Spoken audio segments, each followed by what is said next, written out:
prilično dobar posao, jer smo ove godine primili 2.500 prijava iz 162 opštine iz Srbije.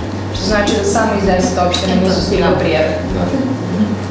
Što znači da ljudi imaju želju da pokrenu, da nešto promene u svom životu, što je jako bitno.